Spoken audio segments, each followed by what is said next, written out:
Buenas tardes, estimados estudiantes. Vamos a iniciar una jornada más. En este caso es ya la última jornada para irnos despidiendo de esta materia, eh, esperando que la amistad y esos lazos que hemos ido formando en todo este tiempo pues se conserven. Ese es mi mayor deseo. En esta oportunidad voy a tratar de ser lo más eh, directo posible, ya que tenemos mucho contenido y he tenido un montón de dificultades para hacer lo que pretendía que hiciéramos, así que debido a ciertos inconvenientes tengo que cambiar un poquito los planes, pero los tiempos voy a tratar de manejarlos lo mejor posible para que terminemos luego y no pasemos exageradamente mucho tiempo conectados, ya que estaríamos abarcando lo de 2 sesiones, lo que de la semana que se suspendió y esta semana. Eh, Bien, voy a iniciar, ya no exactamente como yo les había compartido en WhatsApp, pero igual le vamos a dar, vamos a completar todo el contenido que sí se tenía trazado. Vamos a iniciar, por tanto, con esta primera parte. En esta primera parte voy a cerrar aquel tema que traíamos del fotoperiodismo, solo para terminar de hacer o concluir esa unidad con el tema 3 y 4, que son bastante breves, y introducirnos a la unidad número 5, que es la fotografía publicitaria. En este caso se pretende nada más hacer una introducción, así lo dice el programa de la asignatura, y es una cosa que necesita un montón de profundidad y un montón de conceptos que habría que verlos en otra área que se llama publicidad. Entonces, por esa razón es que en esta materia nada más se contempla como una introducción a la fotografía publicitaria.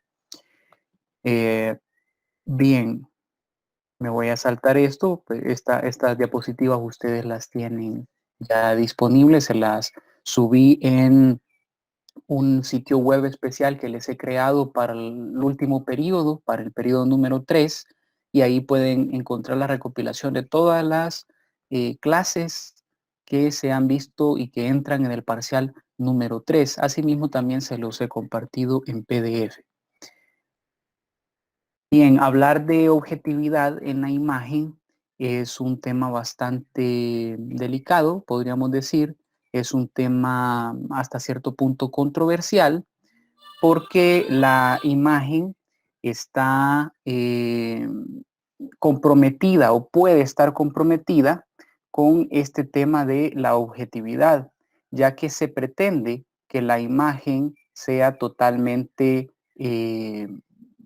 verídica, verdadera, que demuestre los hechos tal cuales son. Entonces eso podría eh, no provocarse dependiendo cómo se ejecute la fotografía. La imagen tiene que alcanzar ese mayor grado de objetividad.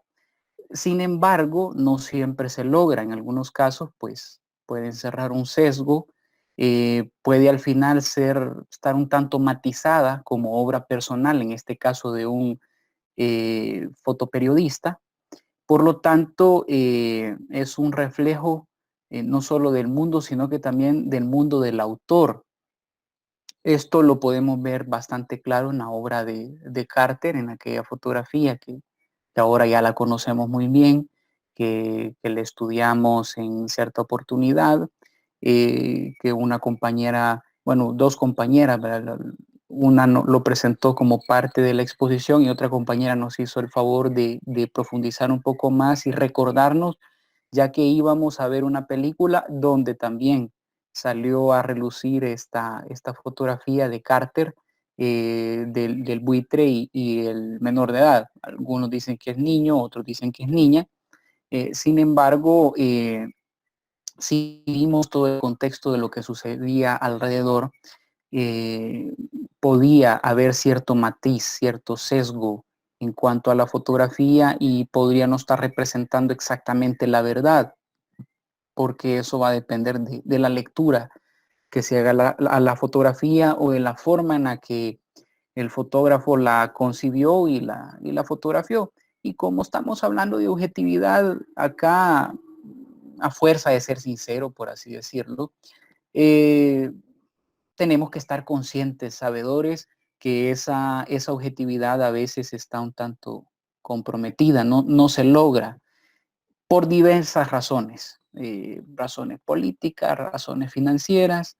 Creo que es conocido por todos, no me quiero meter aquí en una línea así un tanto delicada, pero pienso que es conocido por todos, ya todos sabemos, hay algunos medios que tiran para un lado, hay unos medios que tiran para el otro. No voy a decir que es normal, no, porque no debería de ser así, pero por fortuna casi siempre hay un equilibrio. Hay un equilibrio porque si unos tiran para un lado, siempre va a haber otro que tira para el otro y ahí hay que ponerse uno en el centro, analizar un poquito, ¿verdad? Leer de un tipo de noticia, de periódicos, o también si usted ve las noticias por la televisión, igual, ¿verdad? Se da ese fenómeno. Entonces, eso de la objetividad es algo que notablemente, al menos aquí en nuestro país, se percibe que hay unos medios que tienen ciertas preferencias, digamos, en cuanto a temas políticos, eso es muy claro.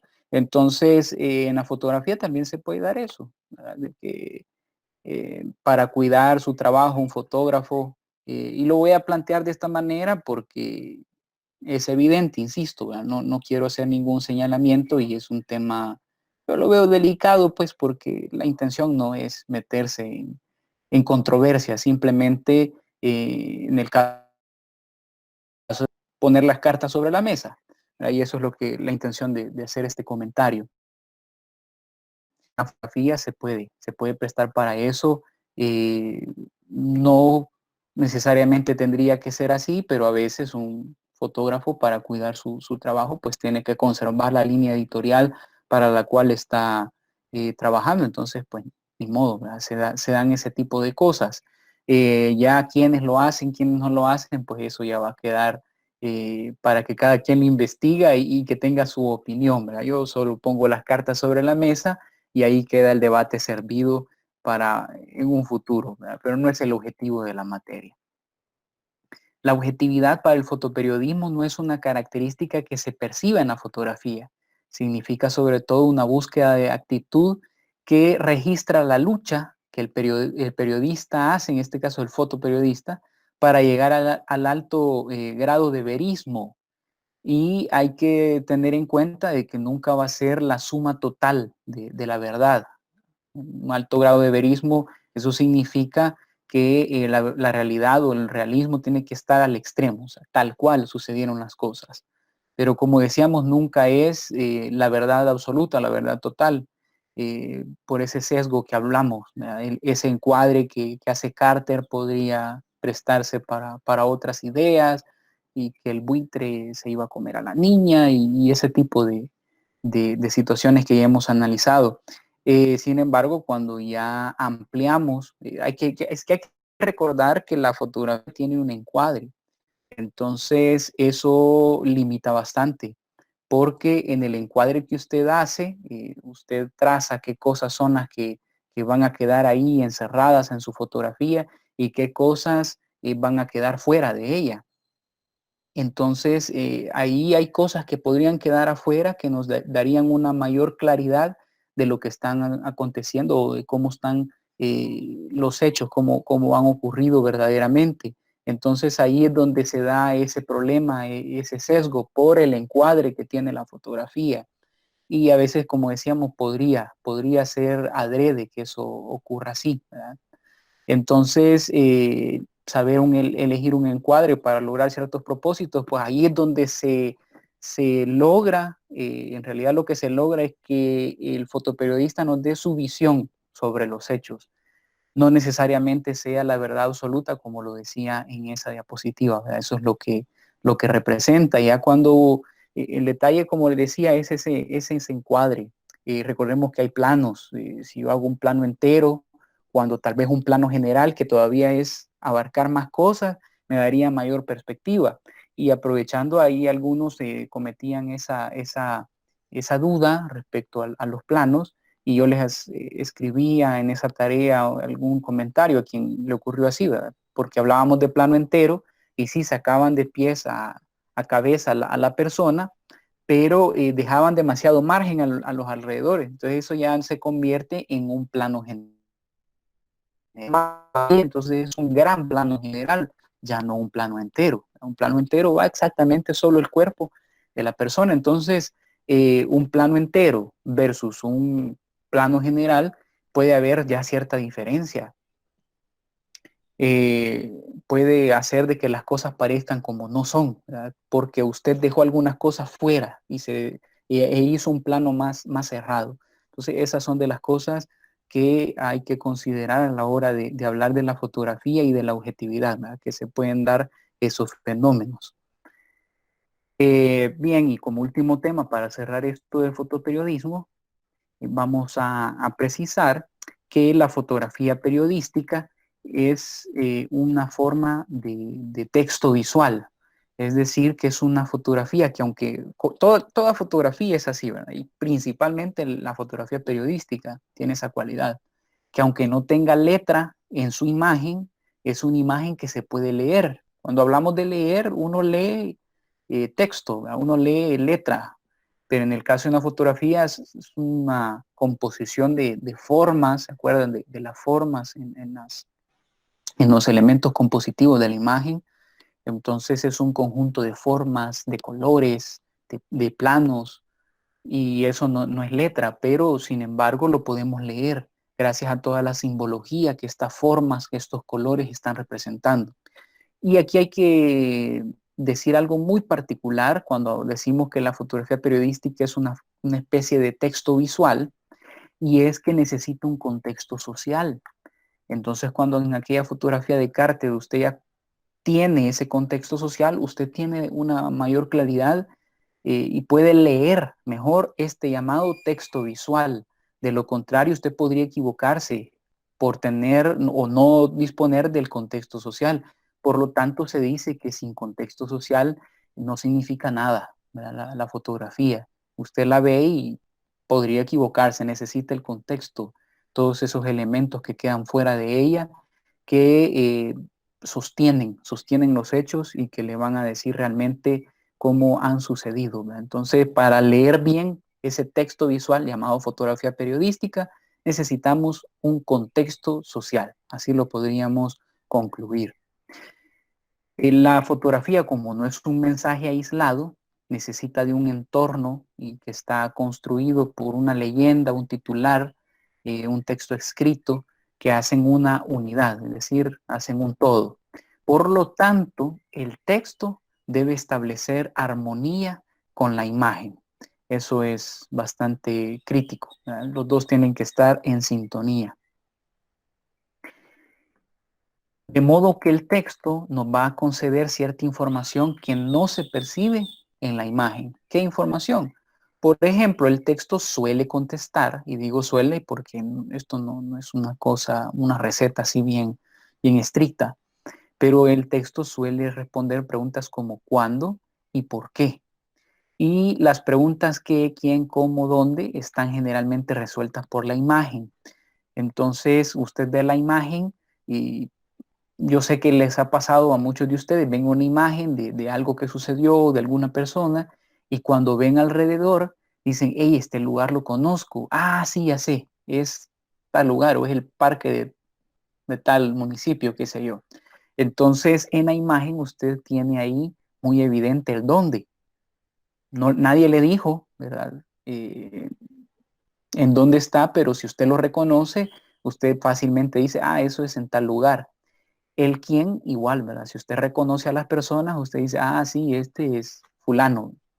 Ese tipo de preguntas están a veces en la imagen, pero si no tenemos ese contexto social, y por ejemplo usted no sabe en dónde es ese lugar, eso pasa para el texto. Y aquí en el texto, a pesar de que estas son las preguntas que sí o sí deben de responder el dónde, el cómo, el quién, el qué también en el texto debe de rematarse para que las personas tengan toda esa seguridad. Y eso lo vemos como lectores de noticias. Podemos constatar que se da ese fenómeno. Hay preguntas que con solo ver la imagen se responden y hay otras que vamos a necesitar del texto. Por eso es que decimos que ambos tienen que estar en armonía. Bien, ahora vamos a hacer la introducción a la fotografía publicitaria, que es la unidad número 5.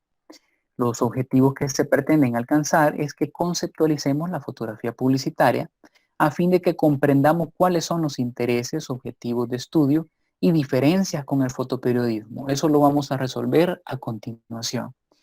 Y al regresar del receso, vamos a conocer el equipo adecuado y las técnicas necesarias para crear fotografía publicitaria según las diversas necesidades. Y esa es la demostración que quería hacer con ustedes. Sin embargo, he tenido un poquito de problemas para efectuarla, pero por fortuna tengo un as bajo la manga. Así que de una u otra manera, pero le vamos a dar cumplimiento a este objetivo, ya que se vuelve un tanto difícil el no poder movilizarnos y estar reunidos en el estudio de fotografía ahí en la universidad. Entonces, por lo menos de manera visual, y yo voy a hacer algunas explicaciones, por lo menos de esa manera conocer y darle cumplimiento a este objetivo. El concepto de fotografía publicitaria. Este tipo de fotografía es aquella que está destinada a enseñar un producto o servicio de la forma más atractiva posible, con el objetivo de guiar al espectador hacia su adquisición. Y aquí es donde recae cierta responsabilidad en la fotografía publicitaria. Esta fotografía, en otras palabras, lo que tiene que hacer es alentar o incentivar el consumo. Usted ve cierto producto en alguna publicidad y se espera que al usted observar esa fotografía, usted le den ganas de consumir ese producto. Marcas como perfumes y usted se quede, hey, ¿será que huele rico? ¿Será que me gusta? Y por lo menos va a buscar el producto, ya lo movió, ¿verdad? Movió al consumidor. Y ahora no digamos si se logra concretar la compra, el consumo. Entonces ahí es donde decimos la fotografía publicitaria y toda la campaña publicitaria ha tenido éxito. Entonces el elemento de juicio es el aumento de ventas. Si este aumento de ventas no se da, no lo logra gracias a la fotografía publicitaria, entonces aquí hemos fracasado. No hemos cumplido con el objetivo esencial, primario, que es incrementar las ventas. De eso es lo que trata la fotografía publicitaria y esa es una de sus razones de ser. O sea, de que la fotografía puede tener una gran técnica, puede estar muy bien compuesta de forma artística y qué belleza esta imagen. Pero si la gente la observa y nada más se queda en mera contemplación, no tiene chiste, no tiene sentido, no ha logrado su objetivo. La fotografía publicitaria lo que pretende al final, aparte de moverlo a usted, a atrapar su atención, es también que usted consuma ese producto. En ese caso, sí, aumentarían las ventas y por lo tanto ha habido éxito. Ese es el elemento de juicio. Tenemos diferentes tipos de fotografía publicitaria. Tenemos la fotografía de empaquetado, llamada también packing. Esta fotografía es la que le aparece a usted en las bolsas, en las cajas de los productos que usted consume.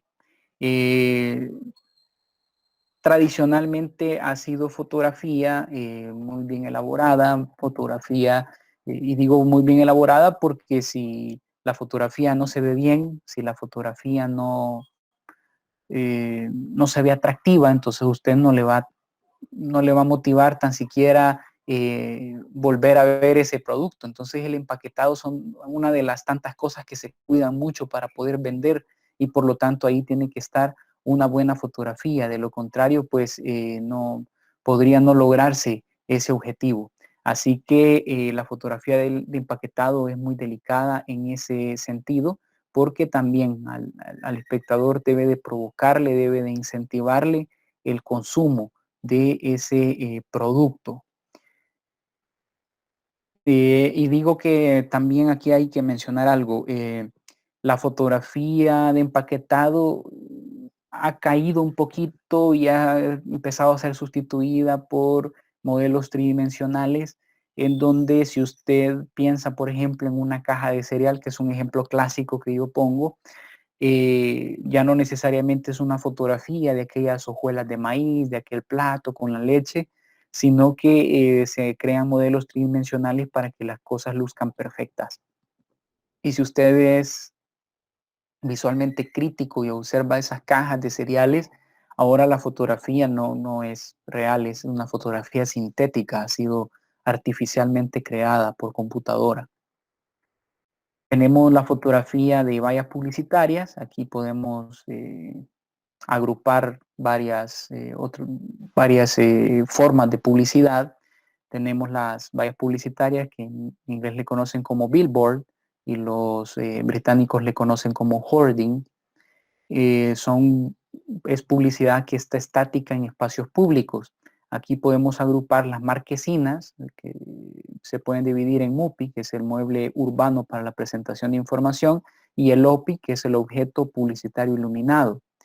Tenemos cartelería, como las banderolas, que debiéramos de llamarles así, pero nosotros le decimos banners, y los tabloides.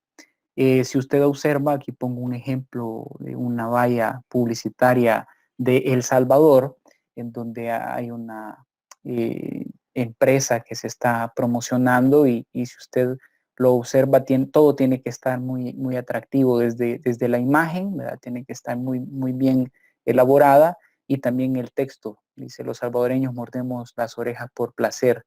Entonces, cualquiera de las dos cosas le tiene que atraer su atención, tanto la imagen como el texto. Se da mucho también esto en la fotografía publicitaria, es algo muy importante. Y lo pongo de ejemplo porque es una compañía que yo he observado cómo ha ido creciendo y la parte visual, eso es lo que me ha quedado de lección al observar empresas como esta, al cuidar de aspectos como estos, la parte visual, la parte publicitaria que sea muy bien elaborada, provoca que hayan un aumento de las ventas y eso es lo que se ha visto en una empresa como esta. Por eso ya después no me pareció extraño que la viéramos aparecer acá en la zona de Sonsonate. Por eso la dejo como ejemplo porque es evidente, es muy verídico que necesitamos para crecer de manera económica una empresa, pues cuidar mucho de los aspectos visuales y parte de ello es la fotografía publicitaria. Tenemos fotografía de revistas que salen en periódicos y otras publicaciones impresas que también se debe de cuidar mucho la estética. Hablar de revistas, pues hay revistas de moda y es un tema bastante delicado porque todo tiene que estar muy bien elaborado. La gente que sale ahí, pues también como modelos tienen que ser muy bien seleccionadas. Una gran tarea la que eh, la que demanda crear fotografía publicitaria. La manera de cómo generar fotografía publicitaria se suele representar en un triángulo como este. Hay un equipo de profesionales que van a crear el producto final, pero todas las decisiones y las ideas vienen de la parte superior de esta pirámide. Por una parte tenemos la empresa cliente, que con el director de arte logran un documento llamado briefing, en el cual están todas las líneas de trabajo y las instrucciones que deben de seguirse. Por lo tanto, en esta zona está la parte creativa, el director de arte en común con su agencia publicitaria para tomar decisiones y finalmente hay aquí en la parte inferior el encargado de crear o elaborar esta fotografía publicitaria, que directamente es el fotógrafo. Puede ser un contrato, puede estar dentro de la agencia de publicidad o puede ser un subcontrato de alguien que esté externo a la agencia de publicidad. Hablamos de fotógrafos independientes o freelancer, como también se le conoce. Ahora veamos, eso es respecto al concepto de fotografía publicitaria. Ahora veamos la diferencia entre la foto periodística y la fotografía publicitaria. Acá vamos a observar un fenómeno así bien crítico, muy elemental, que establece la diferencia entre una y otra. Y lo voy a hacer a través de este ejemplo. Tenemos que la publicidad es un arte que, ya decíamos, debe de cuidar de todos los aspectos visuales.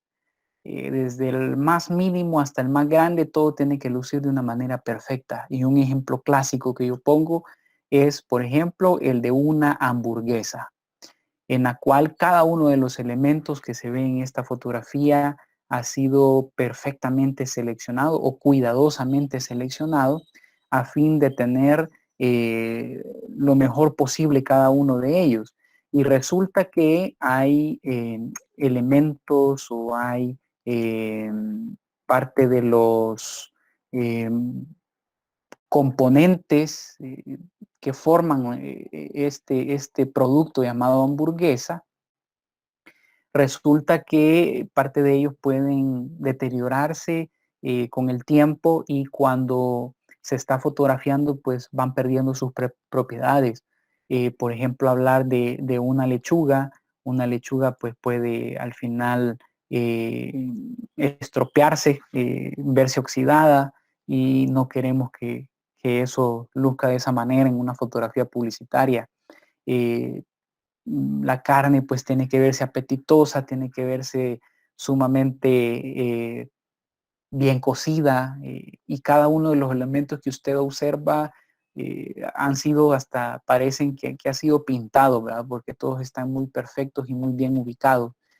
Y entonces fotografías como esta, si a usted es de los que le gusta una comida como esta, la hamburguesa, usted va a querer, ve una foto como esta y va a querer, se le va a desatar ese deseo, va a decir, hey, se me apetecería una hamburguesa y tal vez ni tenía pensado usted comprarla, consumirla, pero al ver una fotografía y si es de los que le gusta, hey, puche, que me gustaría comerme una hamburguesa, podríamos decir. Entonces, espero yo que hayan tomado bien su refrigerio, su cafecito, su pan, porque si no, ahorita no quiero estarlos haciendo sufrir, ¿verdad? Para aquellos que sí les gustan las hamburguesas, como dice por ahí el compañero Kevin.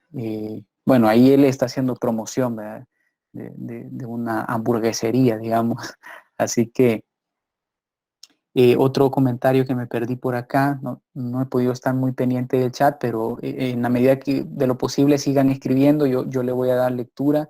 Alexa nos decía de que en el caso de la fotografía publicitaria a veces pueden parecer un tanto amarillistas, ¿verdad? Y es correcto, a veces se genera ese tipo de fenómenos. Y ahí María Eugenia pues le está preguntando a Kevin cuánto le están pagando por esa publicidad. Así que es una pregunta muy importante, ya que a veces hacemos publicidad gratuita y ya vemos que la publicidad mueve miles y millones de dólares. Así que tenga cuidado ahí, Kevin. Si no le están pagando, mejor eh, publicite a alguien que sí le pueda dar algunos dólares.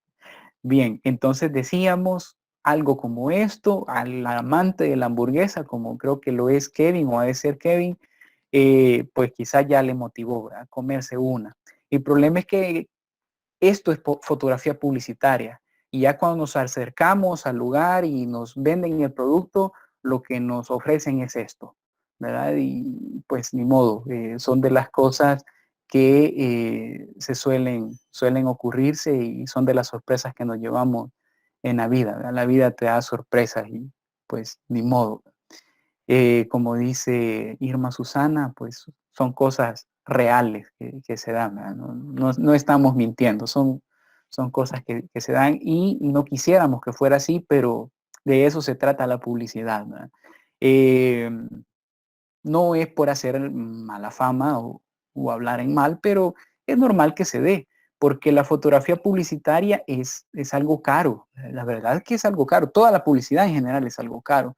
Entonces pensemos en aquellos puestos de hamburguesa, en los, bueno, tal vez para no mencionar lugares directamente, pero en zonas donde se espera comprar comida un tanto más económica, por decirlo así. Ahí es donde se suele dar porque para atraer clientes y que se vean lo mejor posible el negocio. Hoy que están de moda esto, los banners y un montón de lugares donde imprimen, hacen impresiones de banner. Entonces, no es difícil pedir que nos hagan un buen banner y que al no haber fotografía publicitaria real, nos pongan una fotografía como esta bajada de internet y que en esos establecimientos pues se publiciten a sí mismos en sus establecimientos con fotografías muy bellas. Pero la realidad ahí va a ser otra porque de todas maneras uno tiene que tener claro también que si uno quiere algo como esto, lo mejor parecido posible, así le va a tocar que gastar unos cuantos dólares, ¿verdad? Es la realidad en la que estamos, en este sentido de la publicidad y cómo funcionan las empresas. Entonces es normal que de repente nos aparezcan como esto en puestos como ese. Bien, entonces aquí si vemos la diferencia, hay que cuidar mucho los aspectos de la fotografía. Por lo tanto, esta hamburguesa que está a la izquierda, cuando conocemos el arte de la publicidad, podría ser que al final nos quedemos conformados y terminemos comiendo con mucho gusto una de la derecha, porque podría ser que ya en la realidad tenga un mejor sabor que la de la izquierda. Se los explico por qué. En el caso del pan, tiene que ser un pan muy bien elaborado, horneado en su punto y todo, para que no vaya a lucir quemado o que se vaya a ver crudo. Y en el caso del ajonjolí, se suele colocar con pinzas y con pegamento para que esté muy bien ubicado, muy bien esparcido y no como acá, que hay zonas que ni tiene ajonjolí, ¿verdad? O que aquí se le pasó a la parte inferior, que en teoría no tendría que tener.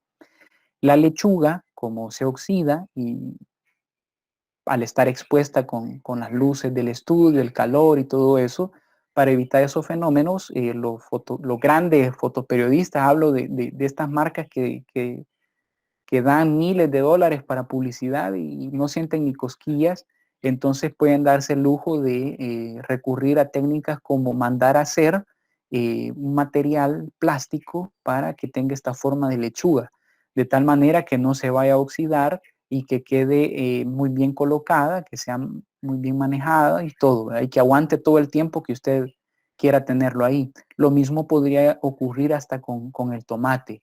De lo contrario, hay que elegir un tomate muy sano, ¿verdad? Que no vaya a estar magullado, aunque aquí en El Salvador decimos mayugado, la palabra es magullado, y en este caso para que se vea fresco y si usted observa tiene unas gotitas como de agua, el agua se corre si usted solo con un spray le pusiera las gotitas tiende a correr si no se va a ver así. Entonces se suele hacer una combinación de agua con glicerina y eso es lo que se le rocía al tomate.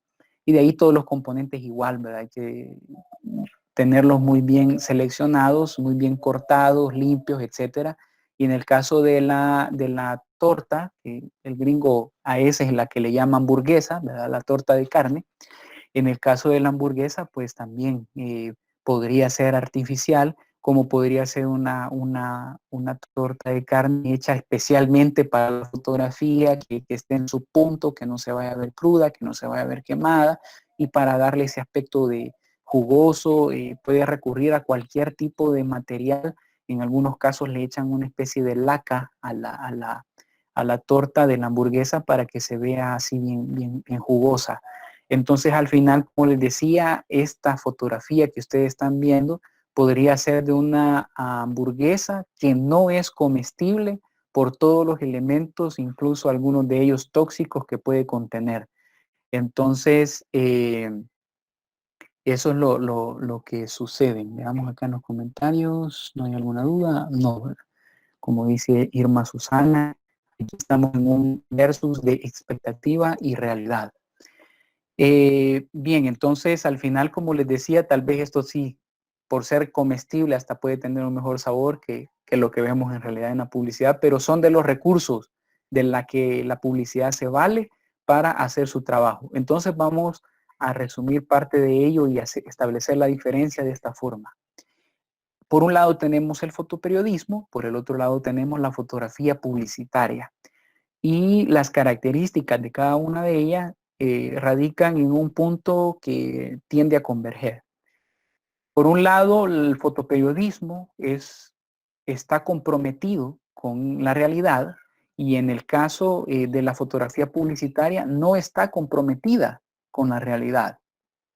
En el fotoperiodismo ya sabemos que las cosas deben ser tal cual son y deben salir como ocurrieron, en teoría, aunque ya vimos también un documental para los que pudieron estar aquel martes, en el documental de Ouija, que él alteraba la escena del crimen para obtener mejores imágenes, más dramáticas. Pero en teoría no tendría que ser así. Tenemos que fotografiar la realidad. En cambio, en la fotografía publicitaria no tenemos ese compromiso. Y por lo tanto, podemos decir que la fotografía publicitaria es, en otras palabras, una realidad construida. Eso es lo que hace la fotografía publicitaria, construir su realidad. Y ya por los comentarios de algunos compañeros ahí, todo lo que hemos mencionado, pues es lo que se da. Es lo que se da y es la realidad de cómo ejerce la publicidad. Y lo decimos de esta manera porque si nos ponemos a pensar, no significa que una hamburguesa no exista. O sea que no podemos decir el fotoperiodismo es aquella fotografía de la realidad y la fotografía publicitaria es una fotografía de cosas que no existen, de cosas irreales. Tampoco lo podemos decir así. No porque esta hamburguesa no sea comestible, no significa que el concepto hamburguesa, el producto no exista o no sea real. El producto hamburguesa es real, pero no es tal cual aparece en la fotografía publicitaria. Entonces, por eso decimos, sí es real, pero es una realidad construida. Por eso lo decimos de esa manera. Bien, ahora vamos al siguiente tema. Si hay alguna duda, por favor, me la hacen llegar ahí en el chat. Y sí, María Eugenia, hemos hecho de estas fotos. eh, Lamentablemente no podíamos hacerlo o darle un poquito de más avance o profundidad por las situaciones en las que estamos. Eh, En el caso de los alumnos de comunicaciones, ellos sí no tienen inconveniente porque llevan una materia que directamente se llama así, fotografía publicitaria, y en el caso de ellos, pues sí van a ejecutar cosas como esa. Lamentablemente, no podíamos darle profundidad porque si no la materia ya de por sí es extensa y con eso tendrían que haber 2, 3, 4 fotografías para realmente darle y entretenernos en cada una de todos los aspectos que hemos hablado. Entonces, esta materia es un tanto introductoria y por eso yo les supliqué y les sigo suplicando que se hagan ese favor ustedes mismos de darle profundidad, de practicar. Tengo conocimiento de algunos alumnos que han estado inscribiéndose y aprovechando el tiempo ahora con las herramientas en línea, en algunos talleres, en algunos cursos, y de esa manera le vamos a dar profundidad, porque si ustedes ven, nos dedicamos a desarrollar técnicas, cómo operar, hacer, cómo entender, y la parte práctica es hasta cierto punto una labor de ustedes. Yo les decía en algún momento a aquel fotógrafo francés se le atribuye una frase a Henri Cartier-Bresson que lo voy a parafrasear porque no recuerdo, pero él decía algo así como que después de sus 10.000 fotos que haya tomado, usted va a empezar a ver excelentes resultados. Entonces, eso significa que es de fotografiar, probar un encuadre, probar un ángulo, probar iluminación, no me gustó esto, hacerlo mejor la próxima vez, etcétera. Entonces, eh, lástima que no podíamos nosotros dedicarnos a directamente, pero sí ya estamos viendo aquí algunos conceptos y les queda, por eso se llama introducción, para que ustedes sigan abonándole un poquito más, ¿verdad? Porque si no, pues también sus carreras ya no serían como de 48, 50 materias, sino que ya serían de unas 60 materias y ya hubiera fotografía 1, 2, 3, que sería bonito, ¿verdad? Porque es un campo bastante extraordinario, pero para no desviarse pues de su carrera, creo que lo han diseñado de esa manera y eso es todo lo que podría decir. Pero sí, ¿verdad? Se puede hacer este tipo de fotos, ya voy a mostrar algunos de los materiales necesarios, ustedes les va a quedar de tarea intentar de ver de qué mejor manera con los materiales que disponen en casa poder hacer fotografía publicitaria. Así que también es posible hacerlas en casa. Algunos compañeros me decían, sí, yo he visto algunas técnicas de lo que usted menciona en canales de estos de YouTube como la de ideas en 5 minutos. Y sí, yo no me acordaba y unos compañeros estuvieron hablando de eso y es cierto, a mi hija le gusta ver ese canal y en una oportunidad observé que estaban mostrando cómo hacer y con cosas caseras, ¿verdad? Cómo mejorar la fotografía para darle ese toque profesional de fotografía publicitaria. Entonces, hay muchos trucos que se pueden hacer con elementos que tenemos en casa, ¿verdad? Y ahí les va a quedar como, digamos, de tarea que los exploren y que profundicen un poquito más. Bien, vamos a hablar sobre el estudio, sus dimensiones y los sistemas de iluminación. El estudio de fotografía está conformado y tiene una dimensión que no está escrita en piedra y que puede ser de múltiples formas. Eh, Voy a ir mostrando algunas imágenes de diferentes tipos de estudios para que veamos que cada uno de ellos pues tiene sus cualidades. Eh, Hay estudios que son bastante amplios, ¿verdad?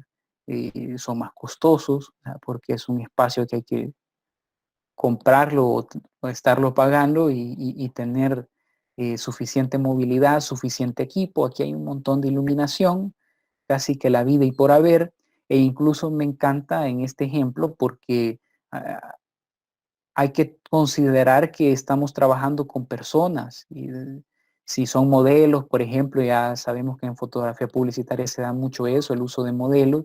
Entonces aquí hay hasta una refrigeradora y donde tomar alguna merienda, algún café, alguna bebida para que de esta manera se sientan más cómodos y imagínense fotografiar a alguien con hambre o con necesidades primarias, no va a tener una expresión facial como si la va a tener alguien que ande óptimo, en óptimas condiciones.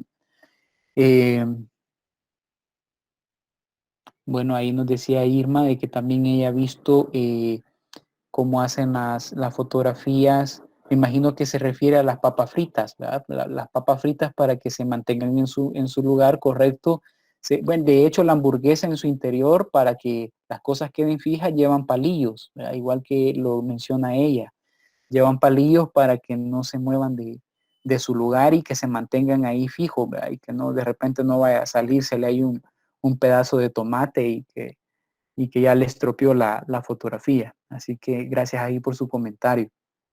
Bien, entonces decíamos, puede ser un estudio tan amplio, tan grande, como puede ser otro un poco más reducido, pero versátil, donde se puede hacer un tipo de fotografía en un lado, otro tipo de fotografía en otro lado. Aquí a la izquierda tenemos algo llamado fotografía de bodegón, que es la fotografía de productos pequeños, y sobre eso vamos a hablar también después del receso. Tenemos fotografía un tanto o espacios de estudio de fotografía más reducidos como para fotografía de retrato. Aquí es para fotografiar una o dos personas, ¿verdad? Y con un espacio tan reducido como este también se puede hacer y pues no hay ningún problema. O pueden ser versátiles en cuanto a la iluminación. Estudios que tengan iluminación artificial por un lado, pero también iluminación natural por otro lado. También se puede dar y es excelente manejarlo de esa manera. Voy a dar una visión de lo que yo considero como debe de estar construido un estudio de fotografía. Y digo como yo considero porque aquí voy a dar mi punto muy personal de cómo yo concibo que se debe conformar un estudio de fotografía.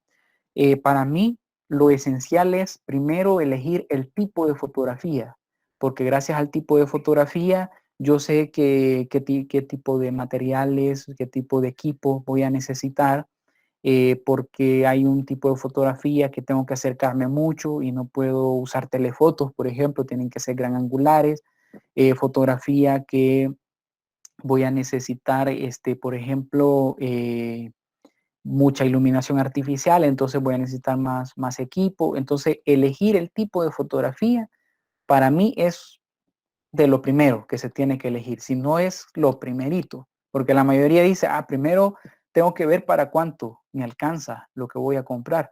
Sí, pero si usted no tiene claro a qué tipo de fotografía se va a dedicar, entonces tampoco puede ya comenzar a pensar en cuánto va a gastar si no tiene claro qué tipo de fotografía va a hacer. Por eso lo pongo de primero.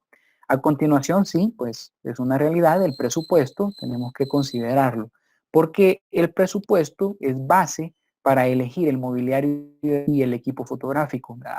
En otras palabras, para saber hasta cuánto nos alcanza y nos podemos costear. Y el tipo de fotografía va de la mano, va a la par de cada uno de estas decisiones. El espacio físico para mí está determinado por el tipo de fotografía. Ya vimos que la fotografía de bodegón, es decir, fotografía de objetos pequeños como un celular, un lápiz labial, un corta uñas, una manzana, una zanahoria, qué sé yo, cosas pequeñas y productos que se pueden vender. Ese tipo de fotografía publicitaria no necesita espacios grandes. Entonces, si usted tiene claro qué tipo de fotografía desea, así elige el espacio. Y si usted sabe cuál es su presupuesto, sabe cuál es el mobiliario para el que está dispuesto a invertir, y con estas dos bases puede decidir también el espacio físico. O sea, para mí el espacio físico depende de todo lo que se encuentra aquí sostenido, en donde él se encuentra sostenido, del tipo de fotografía, del presupuesto y del mobiliario. El presupuesto también me permite adquirir algo que algunos no nos ponemos a pensar cuando establecemos un estudio de fotografía. Pues hombre, después de tomar la foto, a veces las cosas pues, podrían no salir muy bien y vamos a necesitar retocarlas. Entonces el software también es parte de lo que tenemos que tener en mente al momento de elegir o al momento de establecer el presupuesto, ¿verdad? Dejar una parte para el software. Programas como Photoshop, a menos que usted no quiera invertir en software, va a elegir programas gratuitos como GIMP, por ejemplo. Y otra cosa que no tiene que ver con elementos un tanto tangibles como los de acá, o elementos que no son tangibles como el software, pero que sí dependen del dinero.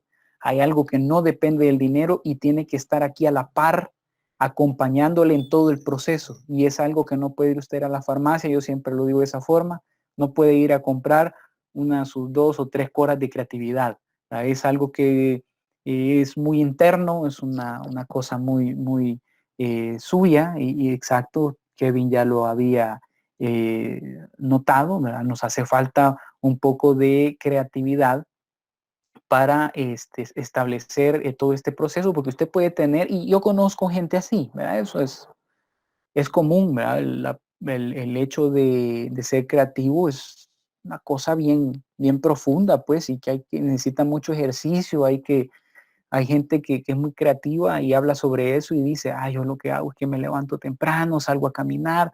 Otros dicen, no, yo lo que hago es salir en la noche a divertirme y todo, y eso me relaja la mente y de repente se me ocurren ideas, qué sé yo. Pero la creatividad es una cosa muy personal. Podemos incentivarle la creatividad, en algunos casos yo lo he intentado, proponiéndoles tareas como aquella, la de que buscaran caras, ¿verdad? Porque eso es un ejercicio mental muy extraordinario, ya que la fotografía se concibe primero en el cerebro y después se ejecuta.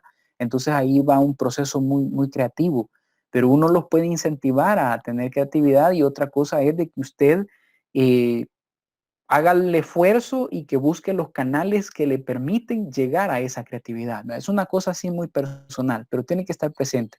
Ahora, con todo lo mencionado, ahora sí ya podemos decir, podemos establecer un estudio de fotografía, ¿verdad? Ya con todos estos elementos.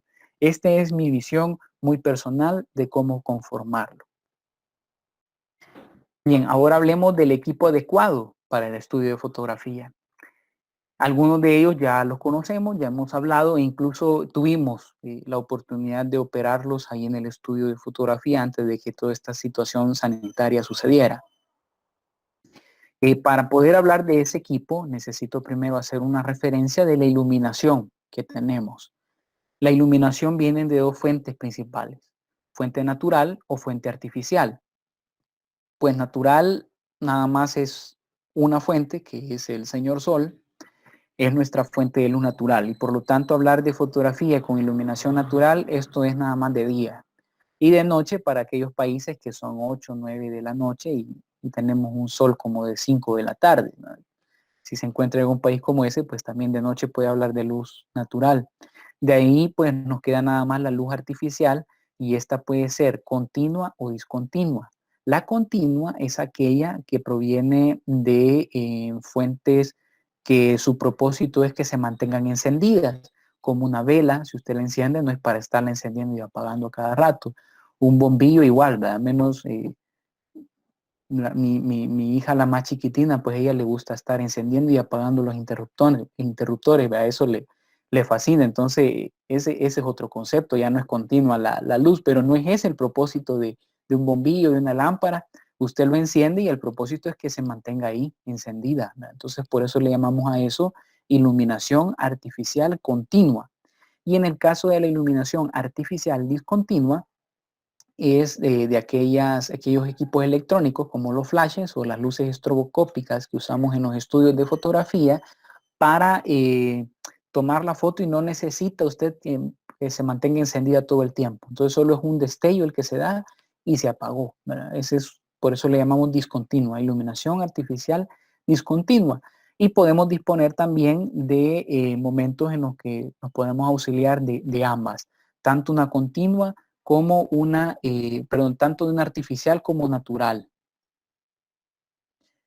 Bien, me voy a saltar esto, solo estoy explicando lo que yo acabo de decir de manera verbal. Aquí se los dejo escrito porque la intención es compartírselo y que ustedes lo tengan ahí de referencia para cuando estén estudiando. Luego tenemos el equipo profesional de estudio. En la universidad tenemos un equipo como este. El equipo que yo les quería mostrar en vivo también es un equipo como este. Sin embargo, este día he tenido ciertos inconvenientes y con esto de las restricciones y la movilidad que tenemos, pues se me ha hecho muy difícil, pero tengo un as bajo la manga para que mostrarles cómo luce un equipo como este. Bien, aquí está de cerca, verá las fuentes de luz, cómo son, consisten en unas charolas y unos bulbos de iluminación continua que se le llaman luces modelos, y estos nada más nos sirven de referencia para que nosotros tengamos la idea de cómo va a salir la luz por acá y cómo me va a generar las sombras.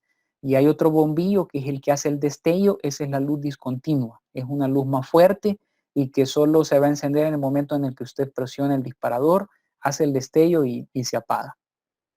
Disponen de un cajón electrónico, ¿verdad? Donde usted puede operar, y aquí muestro de frente la manera de operarlo. Aquí conecta la energía, aquí lo enciende y lo apaga, aquí le indica si las luces se van a encender todas de la misma potencia o diferente potencia.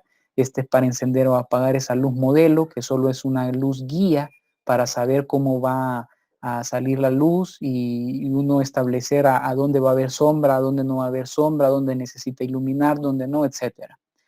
Este es para subir o bajar la potencia de las luces. En este caso estamos hablando de que tiene 200 y 400. Este es uno como el que yo les iba a mostrar en vivo. En el de la universidad es de 400 y 800, es bastante potente.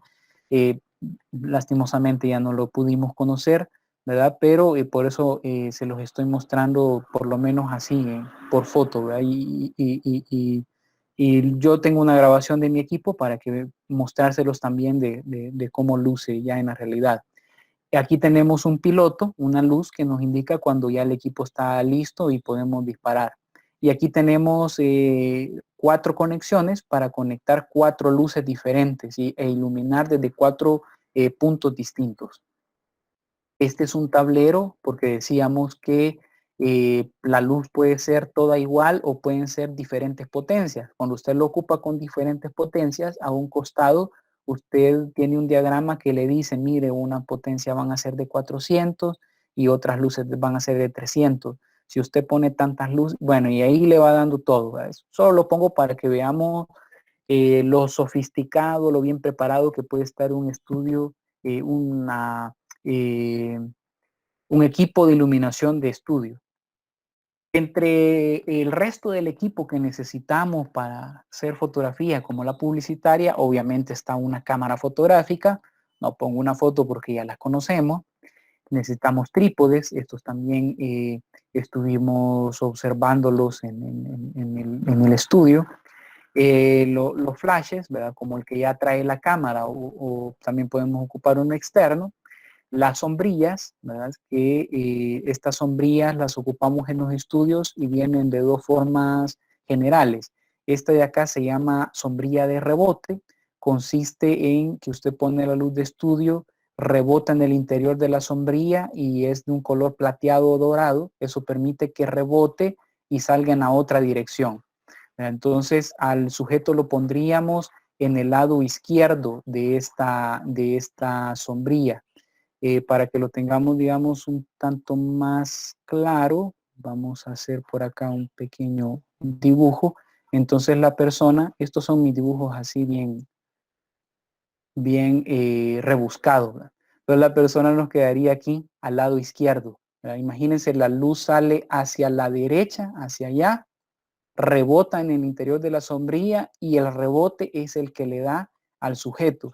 ¿Por qué el rebote? Para crear una iluminación más natural, para disminuir la sombra. Así evitamos que una luz directa pues se vea una iluminación muy pronunciada y sombras muy fuertes sobre el sujeto. Y hay otras sombrillas que son translúcidas, no tienen este forro negro o de otro color que está acá, sino que son blancas para que la luz atraviese la sombrilla. En ese caso el sujeto lo pondríamos al otro lado. A esas se le conocen como sombrillas difusoras, ¿verdad? Son parte de los elementos que tenemos en los estudios. Y yo le voy a mostrar más adelante uno del cual yo dispongo para que lo conozcan de una manera más directa. Vamos a borrar esto. Bueno. Tenemos por otro lado reflectores. Estos reflectores hacen exactamente lo mismo de las sombrillas, solo que estos son manuales, porque usted los puede dirigir hacia donde usted quiera. Pensemos que cuando estábamos de niños, yo creo que todos lo hicimos, que si teníamos un espejo pequeño, recogíamos la luz, es decir, hacíamos que rebotara la luz de un foco o del sol, ¿verdad? Cuando somos todavía más traviesos, y hacíamos que el reflejo le diera a alguien. Entonces, es el mismo principio aquí con los rebotadores de luz. Estamos tomando la luz de una fuente, ¿verdad? Esa fuente golpea acá en la superficie y luego hacemos que rebote en otra dirección y le damos esa iluminación más natural al ambiente para que la luz no vaya así tan directa. Tenemos también, bueno, el equipo electrónico de luces, ya lo presenté. Tenemos los snuts o conos. En este caso se le ponen por encima, este es el equipo de luces de estudio, y este cono se le pone enfrente, de tal manera que solo deja por acá un pequeño orificio y que la luz va a salir más aquí en esta dirección, como más puntualizada, por así decirlo. Esto es cuando usted quiere que la luz vaya directamente hacia un espacio. Esto nos puede ser muy útil cuando estábamos haciendo aquella fotografía de pintar con la luz, ¿verdad? Por eso yo les dije, le pueden poner a la lámpara, hacerle una especie de cilindro, ¿verdad? Acá para que la luz salga por este extremo y usted está puntualizando más la luz para que vaya a una sola dirección. De lo contrario, la fuente de luz esparciría más la iluminación a más direcciones. Sería ángulos más amplios, ¿verdad? A los costados y iluminaría un gran espacio. En cambio acá ya usted está reduciendo por donde está saliendo la luz. Tenemos también por acá, vamos a borrar, tenemos los fondos y tenemos los bookends. Los fondos son este que aparece aquí al fondo y los bookends son, digamos, como canceles, como estos, que nos permiten rebotar la luz. Aquí estaríamos rebotando la luz, o nos permiten, si nosotros ponemos por acá una luz de estudio, voy a dibujar por acá una luz, aquí está con su trípode y toda la cosa, y aquí esta ilumina en esta dirección, entonces podríamos golpear el booken y que la luz no le dé al sujeto, ¿verdad? Con eso el booken estaría bloqueando la luz. Y la pregunta sería, bueno, y si yo pongo una luz y al final la voy a bloquear, entonces, ¿qué chiste tiene? El chiste es que lo que usted está bloqueando es a donde no quiere que le dé la luz. Digamos que por alguna razón usted quiere crear una sombra en este costado al sujeto para, no sé si han observado, hay iluminación que solo viene de un costado y hay fotografías como esas, que solo se ilumina un costado y el otro costado queda oscuro. Entonces se pone un bokeh para eliminar o bloquear esta luz, ¿verdad? Solo se dejaría una de por acá, digamos así, que iluminaría hacia acá al sujeto. Del otro lado, esta me serviría para bloquear este lado del sujeto y que quede una sombra, pero sí permitiría que la luz llegue hacia atrás para que ilumine el fondo. De esta manera, el fondo queda muy bien iluminado, pero el sujeto queda parcialmente iluminado, solo por esta iluminación de la derecha. Entonces son de los trucos que a veces hacemos en los estudios de fotografía para lograr ciertas formas de iluminación, ciertos esquemas, le llamamos nosotros, de iluminación. Bien, hasta aquí llegaríamos con la primera parte. No sé si hay alguna duda o pregunta.